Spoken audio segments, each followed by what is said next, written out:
Obviously start with the production design. The production design is a drowned demon. What we need to do then is look for extra reference. We have to look at stuff like autopsies. We'd look at what happens to the skin when it gets exposed to water for a long time. We have to look at creatures from underwater. We look at various types of fish. Loads of images and real-world reference helps, although it's slightly gruesome. This particular demon we're looking at is the one that's been hung.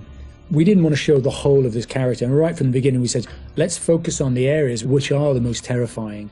And so the overall silhouette of the character was to be like this twisted rope. Her limbs had coiled, and so we were exaggerating the metaphor of this hanging. 1,000 years of being trailed along the ground, it had worn away her feet, the bones being worn down, the nails being broken off. She'd been in pain for a long time. The most key of all of the elements was the face and how we framed that, and that was that broken, twisted neck, one eye remaining, a tear coming out because it's that last remains of her soul. The noose was digging into her neck, and her tongue was actually so bloated and grown that actually became a feature for us in the game, that tongue actually becomes a grapple to get hold of some of the characters. To animate a demon, we would start with looking at how they walk or move forward. Some of them are dragging themselves, and then also how they would attack their victims, just flesh out the layout and the choreography of it. Mocap is a big help. Obviously, it's a lot faster than keyframing from scratch. So we decided to use it as a base for some of them, and then we would layer on top of that all the characteristics that bring them to life, even though they're dead. The Crush Demon in particular was difficult to work with because we weren't able to use motion capture footage, so that is going to be completely hand animated. So that meant we were really starting from scratch. All the other demons we did use actors' footage, so we have a lot of actors with spikes tied to them limping across the scene. Let's get the fuck out of here! On the Broke Demon, we asked the actor to use various props to try and achieve the sort of movement that we wanted. And I think he did a great job. It was really successful. We've had to, again, add on to that to help with the weight and the believability.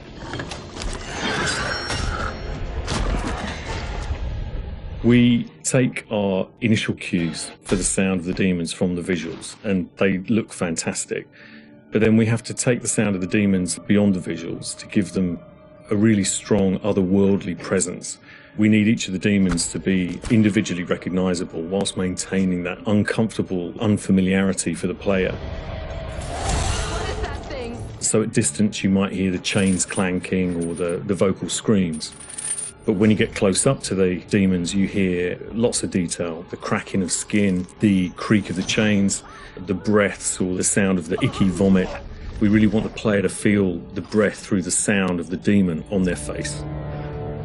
Angela, no! When we're thinking about the camera work for the demons, one thing that was really at the forefront of my mind was trying not to show too much, trying not to lose all restraint, and I think that's a really easy trap to fall into with CG in general, and especially with games, that you've got all these monsters that you've built and you've spent a lot of time working on, and it's really easy just to go straight to putting everything on screen. But thinking back to some classic horrors, classic monster movies, a lot of times there the directors had to use a lot of restraint and just show little bits and pieces because they didn't have that kind of budget or that kind of effect to really make it convincing. And there's something about that I really like, that I wanted to bring back to Little Hope. So when I was directing the camera team, I asked them to show little bits, little glimpses, a clawed hand here, a shadow on the wall there, the chains rattling, whatever the key characteristics were of that demon. The interesting thing with that is that I think sometimes your imagination as a viewer fills in the blanks in a far more terrifying way than we really could. So we tried to build up that suspense, working up to this big reveal where you finally see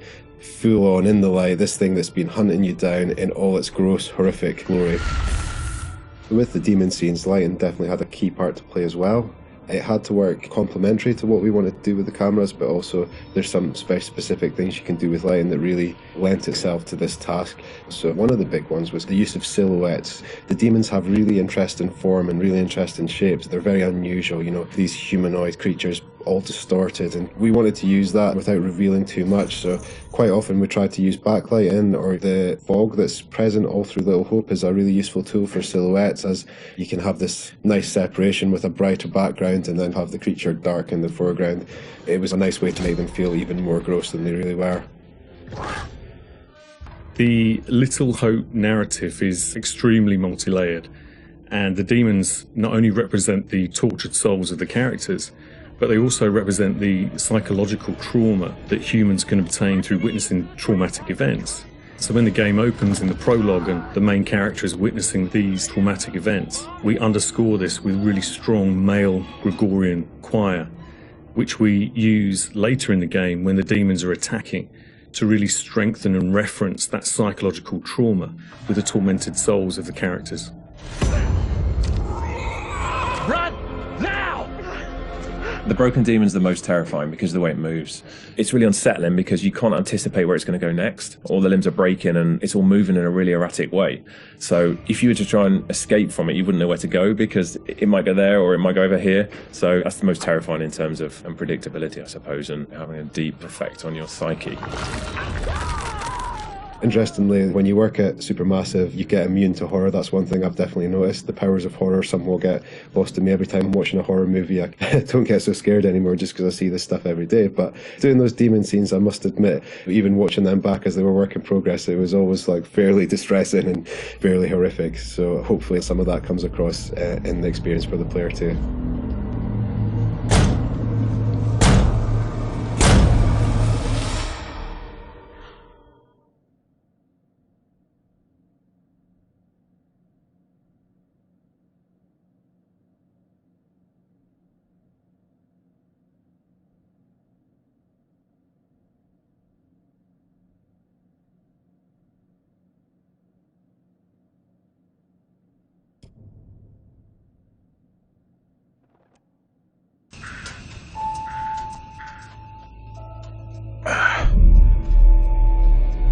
Where are we? What happened? The bus crashed. We're okay though, just shaken up. I don't remember being in any crash.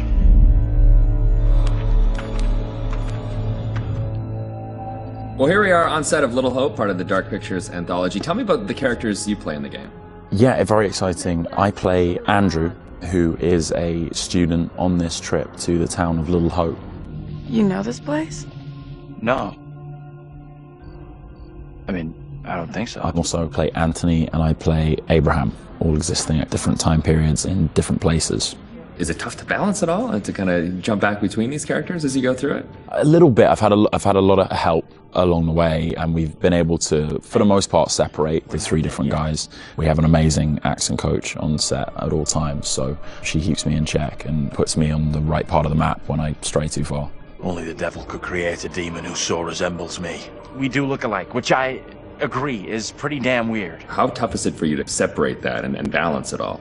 Yeah, it's interesting. Andrew, being the character that I embody for most of the time, was a little bit easier for me. I related to him naturally. He's this socially awkward, depressed student, and I certainly as a student was pretty socially awkward and repressed, so I could relate to him a great deal. You seem uncomfortable around kids your own age. This trip is actually my first time away from home. Oh, you picked a real beauty. Yeah, well, if I ever make it back, I'll sure have something to talk about. The other character, Anthony, is slightly more immature, comes from a big family. I can also relate to that. And dealing with the family dynamic and playing that sibling friction was also something that I think a lot of people can relate to. And that was fun. Another sort of element of the challenge, which I really enjoyed. And then there's Abraham, is the third character that I'm responsible for. We have to stop this. The only madness is right here in this court. And the nice thing that exists in all three of them is this motivation to do good, to do right.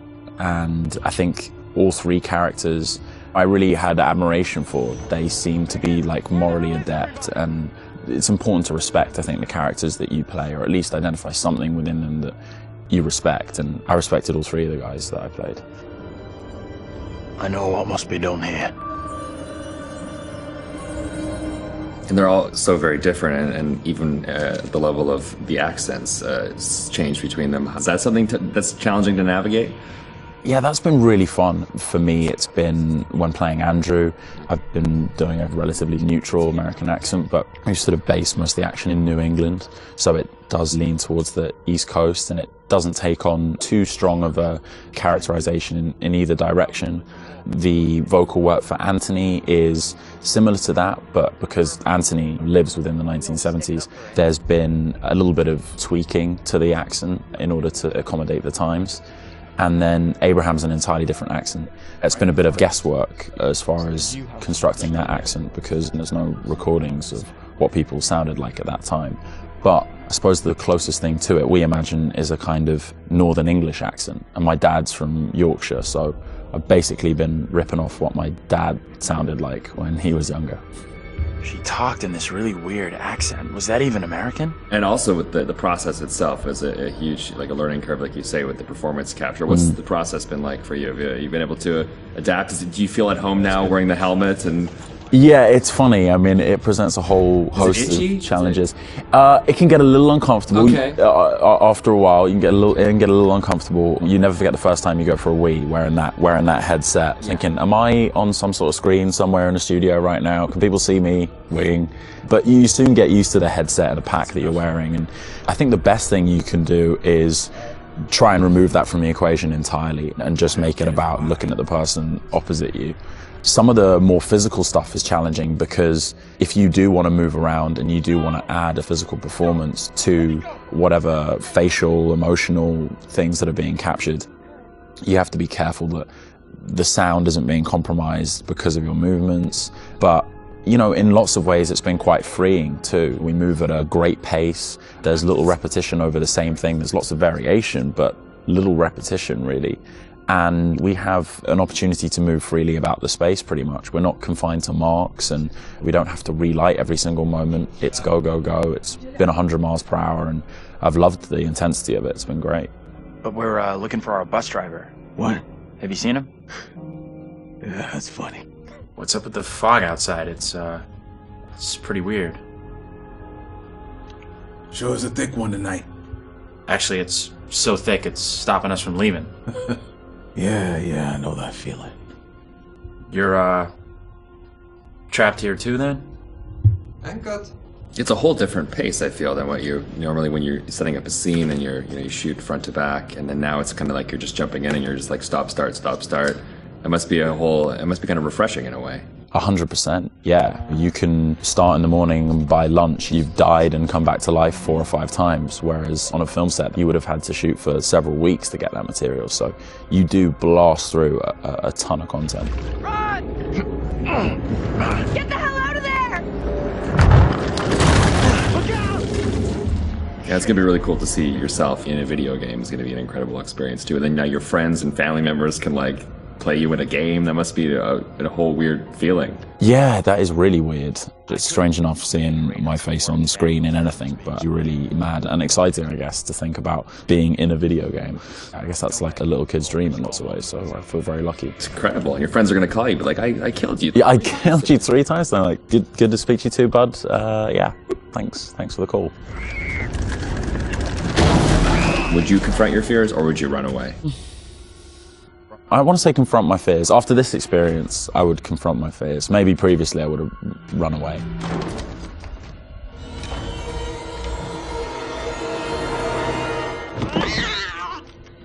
What kind of place is this? It's one of those things where what you think you'll do is different than what you probably actually. In the moment, yeah, 100%. Oh, I would confront my fears, and then you're gone. Gone. Yeah. And lastly, would you explore on your own or in a group? In a group, I'd have to. One of the best things about this experience has just been the camaraderie that's developed amongst the cast, and over a short period of time, shooting at this intensity, it's bonded us together really quickly, and I've loved being part of the team. A group of us in one room on this crazy journey together, so it's all about exploring as a team. I'm just gonna say it. This is exactly what goes down in horror movies. Well, plus than anything in the horror genre, we know what happens when you go off on your own, right? 100%. Don't do it. They still do it. And they still do it. Yeah. Let's go check out that room over there. No, don't go check out that room. Nope. Don't go check out. Or bring someone with you. Oh, yeah, exactly. Yeah. There you go. All right, Will. Tanner, thanks a lot. Appreciate that. Thank you. Cheers.